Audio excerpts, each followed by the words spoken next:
Kuna msemo unasema usilolijua ni sawa na usiku wa giza.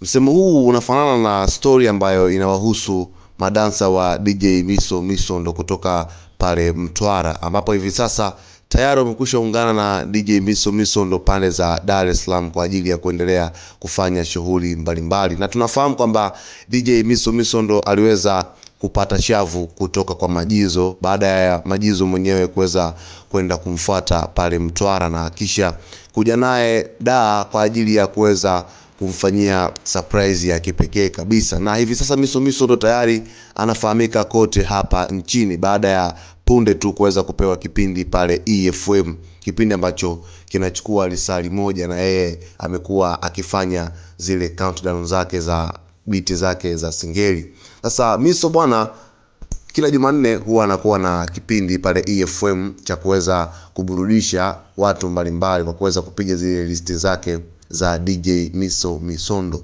Sasa madansa wake tayari wamekwisha ungana na DJ Miso Misondo pale Dar, lakini katika moja kitu ambacho waliweza kukizungumza baada ya kuweza kufika Dar ni jinsi gani ambavyo wao wameona hii ni fursa kwa upande wao kuweza kufanya ubunifu mkubwa zaidi juu ya kipaji chao na kazi zao ambazo wamekuwa wakizifanya.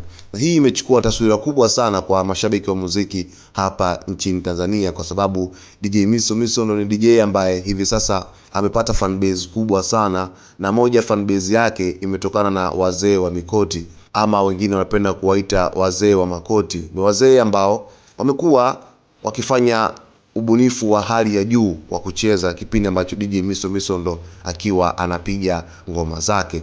Sasa unaweza kusema kwamba hawa ni wazee, lakini sio wazee hata kidogo. Ni vijana tu wadogo, lakini wameamua kuja na staili yao hii mpya kabisa ya kuweza kuburudisha watu kupitia kucheza kupitia zile biti za DJ Miso Misondo. Katika moja ya interview ambayo ameweza kufanya na waandishi wa habari hapo jana, baada ya kutoka kwenye kipindi cha DJ Miso Misondo pale EFM, ambacho kipindi hicho kiliweza kuanza majira ya saa 8 hadi saa 9 kamili za mchana.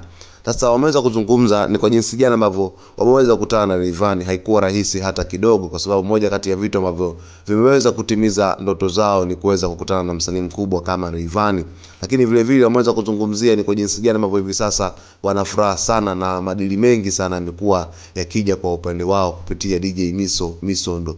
Na Miso Misondo alinukuliwa kusema kwamba endapo mtu yoyote yule atakayejitokeza kuwa kodi kuweza kufanya nao kazi, basi anatakiwa kuweza kuwalipa na madensa wake, kwa sababu hawa watu hawezi kuwaacha kwenye safari yake ya muziki wa singeli. Na watu wengi wamekuwa wakitoa maoni tofauti tofauti juu ya vipaji hivi vya madensa wa DJ Miso Misondo, kwamba Miso hatakiwi kuacha hata kidogo madensa wake, kwa sababu ni moja kati ya watu ambao wametoa mchango mkubwa sana kwa DJ Miso Misondo kuweza kufanikiwa.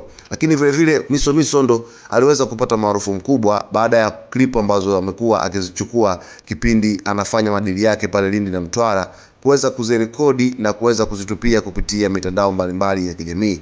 Na kama tunavyofahamu kwamba mitandao ya kijamii huwa haiwezi kumwacha mtu salama. Kama unafanya kitu kikubwa, ni lazima tu utaweza kuonekana. Na story hii inafanana na mastaa wengi ambao waliweza kujulikana kupitia mitandao mbalimbali ya kijamii. Wako wengi, miongoni mwao ni kama vile Founder TZ, akina Sentano, wasanii wengi ambao wengi walikuwa wanatumia mitandao ya kijamii kama kuweza kujibrand. Lakini DJ Miso Misondo kupitia TikTok yake, Instagram, aliweza kuposti vipande hivyo na kuweza kuvutia watu wengi, style ya wazee wa makoti au madensa wa DJ Miso Misondo, wazee wa makoti, walivyokuwa wakicheza na kupelekea kwamba watu kushare zile video kwenda viral kabisa.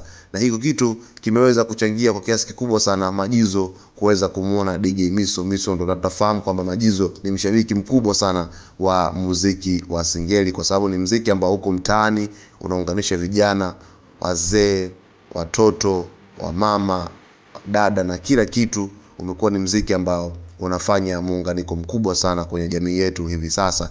Hivyo baada ya kuweza kumuona DJ Miso Misondo, aliamua kuweza kusafiri takribani kilomita zaidi ya 300 kwenda kwa DJ Miso Misondo kuweza kumfuata pale Mtwara. Na tunafahamu Historia ya DJ huyu ilitokana na kipindi ambacho baba yake aliweza kununua saundi ya muziki, hivyo alikuwa anapenda kusikiliza kwa jinsi gani ma DJs ambapo walikuwa wakiweza kupiga zile nyimbo mbalimbali. Ndipo kipaji cha kwanza kujifunza kikaanzia pale, na mwisho wa siku hivi sasa DJ Miso ndo ni star Tanzania nzima. Sasa ZTV tumekuwa tukikuletea story mbalimbali kuhusiana na DJ Miso. Hivyo cha muhimu kabisa mtazamaji, basi usiache kusubscribe, lakini vile vile ukaa karibu na sisi kila siku ambapo utakuwa wa kwanza kupata taarifa zetu. Vile vile nikuombe usiache kulike video zetu, kucomment hata na kushare.